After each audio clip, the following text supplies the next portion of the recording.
This luxurious 5-star resort has established itself as one of the best properties on the Las Vegas Strip.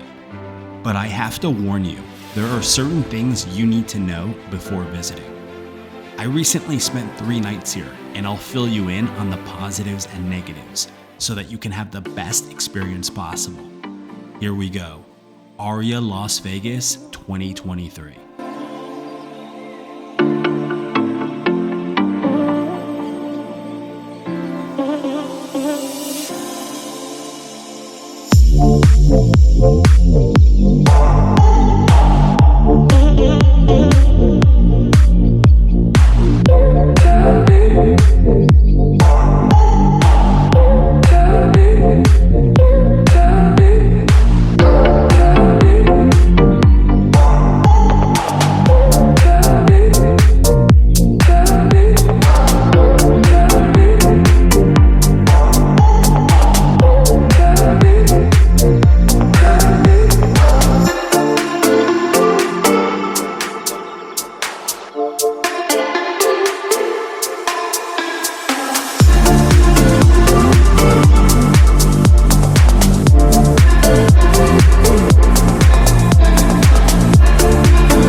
A relatively new property, Aria has quickly become a premier Las Vegas resort and a go-to favorite for discerning guests from all around the world, not to mention celebrities, including none other than Michael Jordan. In fact, I spoke with an Aria employee who told me stories and confirmed MJ is a relatively frequent guest, or at least he was at one point in time. Developed by MGM Resorts International and Dubai World, construction for Aria began in 2006 as part of the massive city center project. The name Aria comes from the fact that this resort is the central feature of city center, and the term aria is used to denote the focal point of an opera. Interestingly enough, this property almost shut down before it even opened, as MGM struggled to renegotiate repayment terms with lenders after the recession hit in 2008. But a deal was soon struck, and Aria opened on December 16, 2009 to a struggling economy. Its first year open, MGM reported a loss of $250 million. Fast forward about 14 years, and Aria has become a serious moneymaker and one of MGM's most successful properties. And with that, let's get into what it's like staying here in 2023, as we were booked for 3 nights in a Deluxe King Room over the July 4th holiday.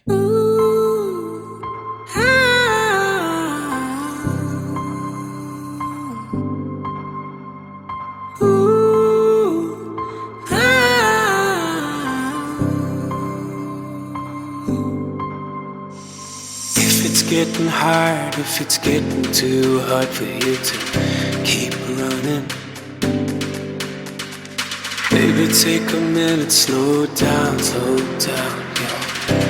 You love it.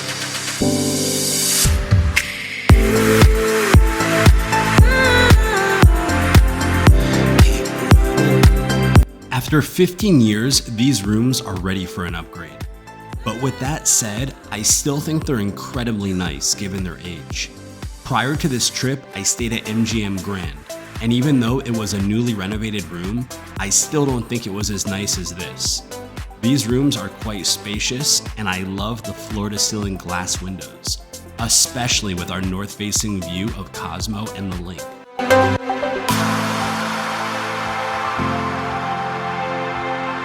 Keep running. I do have to warn you though, if you're on the north side of the property with a view of the Cosmopolitan, you may end up hearing music all night from the Marquee nightclub. Even though we were on the 29th floor, we could hear the music reverberating through our room until 4 a.m. on our first night. We actually had this same view in December of 2021, and it was fine.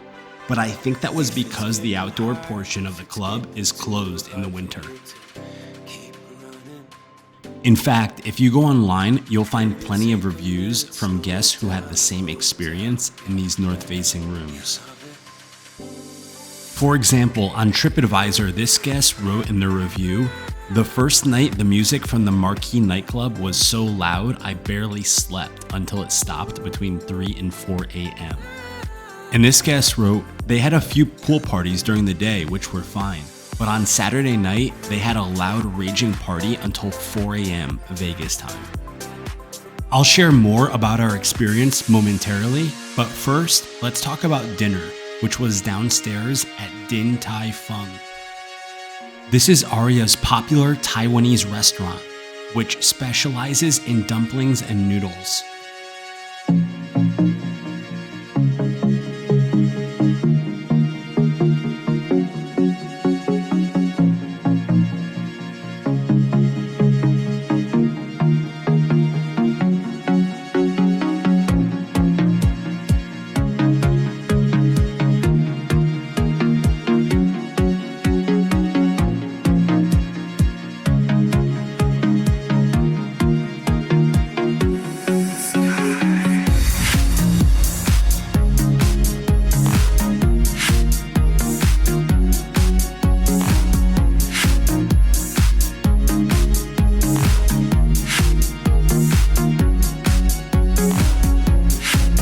We were happy with our meal, but I wouldn't say we were blown away, and Din Tai Fung may just be a tiny bit overrated. The coolest part about eating here is the ambiance, including the large open space it's located in. After dinner, we walked over to the patisserie to pick up dessert.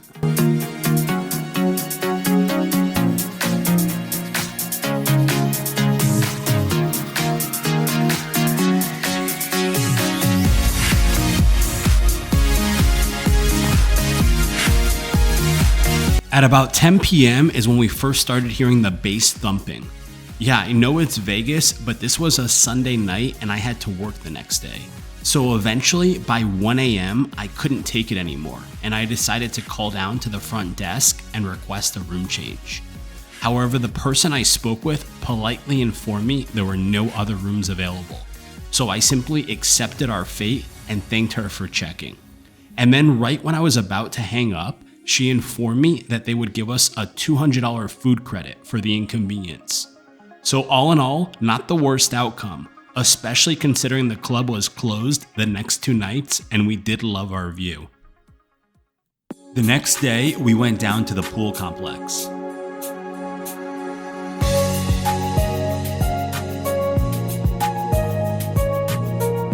If it's summertime in Vegas, that means it's pool time. And the Aria Sky Pool is one of my favorites. We spent time here every day, hanging out, swimming, and just soaking up the laid-back, upscale vibes.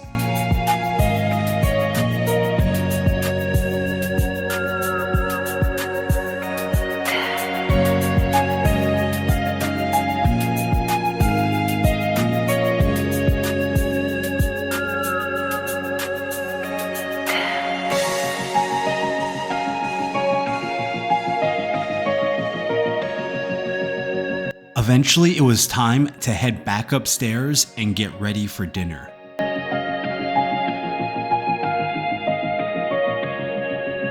Javier's is so popular that I tried to make a reservation 2 weeks in advance, but it was completely booked. Fortunately though, we still managed to find a great spot at the bar for what would be an incredible dinner. We started off with chips and their spicy house salsa. And then we had the chicken fajitas and the steak fajitas, which were served with beans and guacamole, as well as corn and flour tortillas.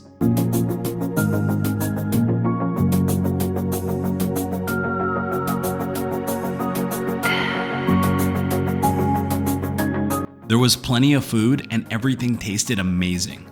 Service at the bar was also on point.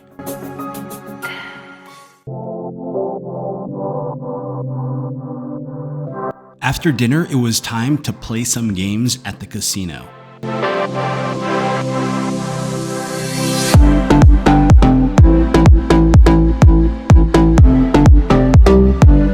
Aria's casino is big and modern, but minimums for table games are on the higher side.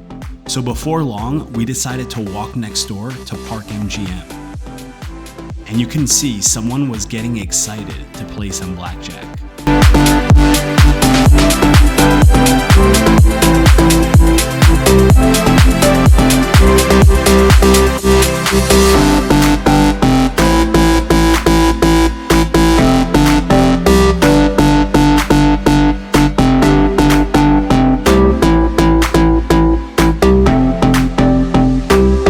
The next morning, we went down to the fitness center, which is located next to the spa.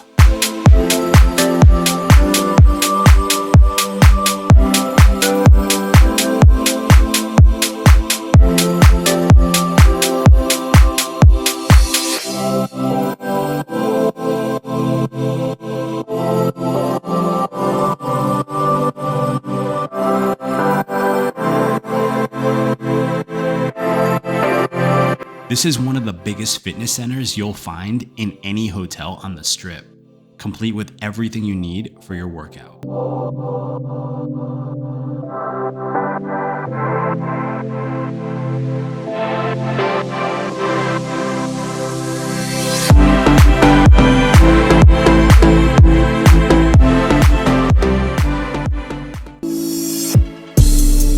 For our third and final dinner, we had reservations at Julian Serrano Tapas, which has recently become one of our favorite Aria restaurants. If you ever visit, I recommend that you request to be seated in the rear dining room.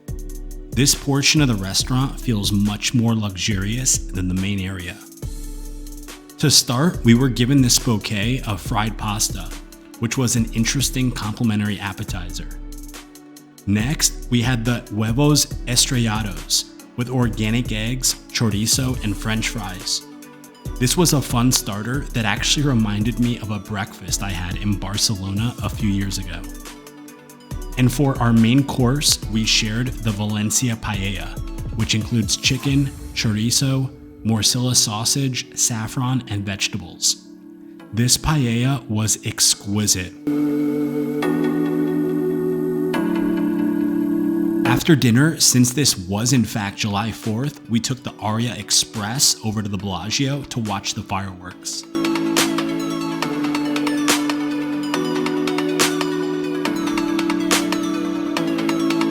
Once back at Aria, we couldn't resist stopping for dessert, which included a decadent brownie and a rich raspberry cheesecake.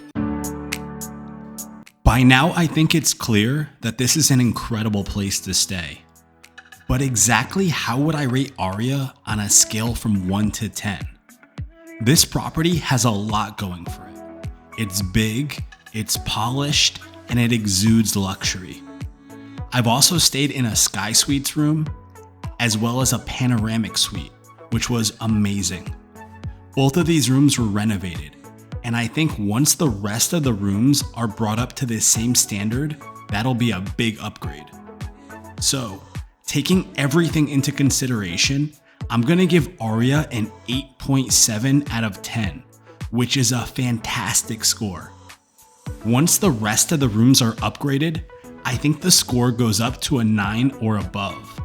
It's that good, and perhaps a bit underappreciated even as it stands now. Yes, the music at Marquee Nightclub was loud the first night, but you can't really fault Aria for that. It's just something to be aware of with the north-facing rooms in the warmer months, especially if you need a good night's sleep. One negative though would have to be the price. We actually had most of this trip comped, including the resort fees, but normally Aria is not cheap. If you're looking for a hotel that provides better value, you may want to consider other options like Planet Hollywood. With its central location, Planet Hollywood has consistently been one of the most popular Strip properties since it opened. If you want to see exactly what it's like staying here in 2023, then check out this video right here. Just go ahead and click the thumbnail appearing on your screen, and you'll find out whether this property is played out or still popping. Go ahead and click it, and I'll meet you there momentarily.